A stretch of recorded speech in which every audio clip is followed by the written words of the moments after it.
as long as we imagine that we are both exceptional and indispensable in dealing with ISIS, we will fail.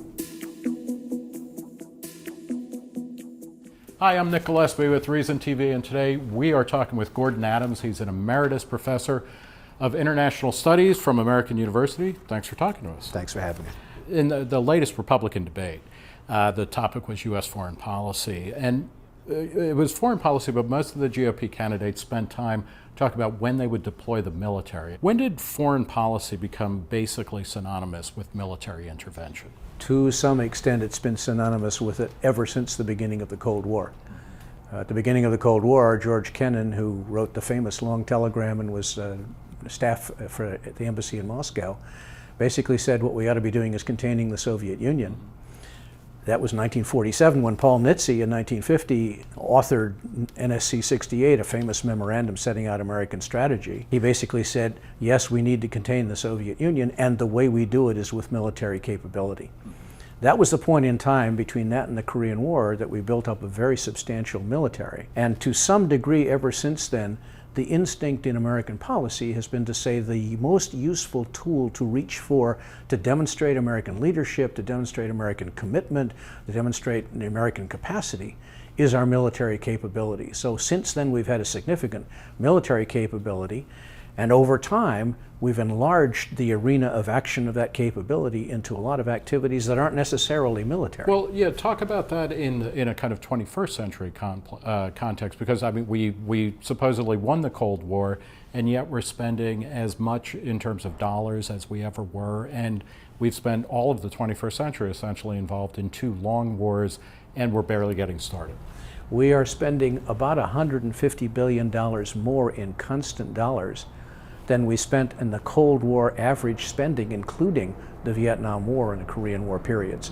So we are spending at an unbelievably high rate for the military. Well, what are we spending it on?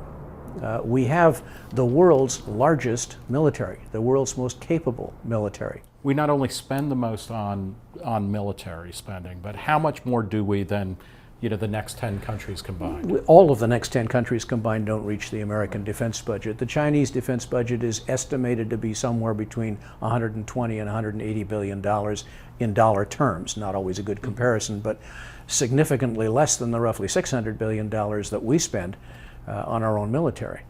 So it's much larger. We also have the only military that is global, truly global. We can deploy anywhere, fly anywhere, sail anywhere. We have the only global logistics, transportation, communications, information, intelligence, basing infrastructure with over 800 military installations around the globe. There's no other military in the world that comes even close. So where does it come in? Certainly this was on display in the Republican debate, and it crops up in Democratic debates. Hillary Clinton is a big supporter of the military and of military action, but we're constantly being told we have fewer airplanes than George Washington had. We need to be spending more. All of our resources have been degraded. Yeah, there's a typical mantra that happens roughly every 4 years, that is to say every presidential election season, about the weakness that the Democrats are accused of imposing on America's military forces, right? And so you will hear ersatz statistics. Yes, we have a 286-ship Navy. It's the smallest the Navy's been since the Second World War. True and irrelevant, both because the quality of the ships is substantially better than anything we deployed in the Second World War, and especially untrue because there's not another Navy in the world that comes close. In other words, you need the Navy. If you think you want a Navy, you want the Navy that you need to have, not the Navy of your wish list. The Navy that we have at 286 ships is the largest and most capable blue water Navy in the world, more than the Chinese, way more than the Russians, and nobody else matters. Is this focus on the military, is it a sign or a kind of indication that so-called soft power, trade, cultural exchange, kind of hectoring through media and whatnot is just failed, or was it that's really never been a serious part of our foreign policy? What this country really doesn't have is an integrated foreign policy where the soft power tools matter. Mm-hmm. Institutionally, the Department of Defense is so much larger than the State Department or any foreign assistance agency we have, all wrapped into one, by a factor of 12 or 13 to 1 in budgetary terms, that they simply have an immense capability that no other institution has.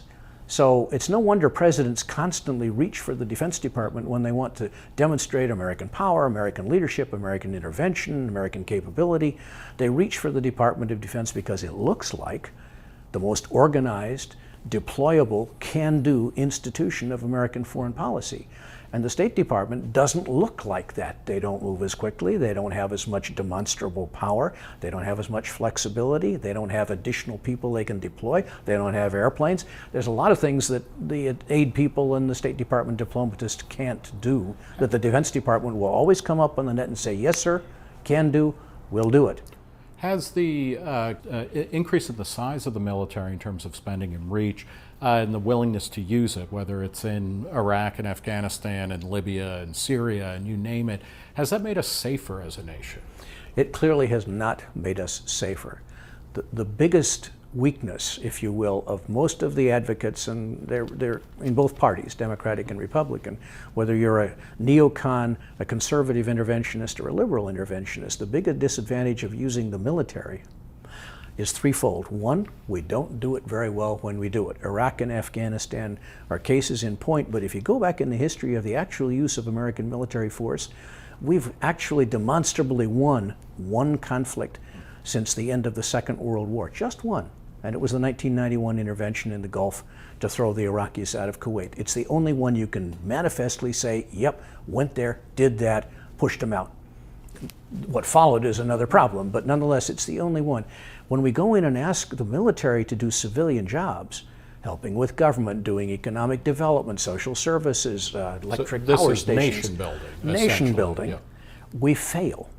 We manifestly fail. So And is that- military comes up as the can-do institution and can't do it. And is that because the military does a poor job at this, or it's just it's like asking the police to run, to run the education system? It's like asking the police to run the education system. It's the biggest problem.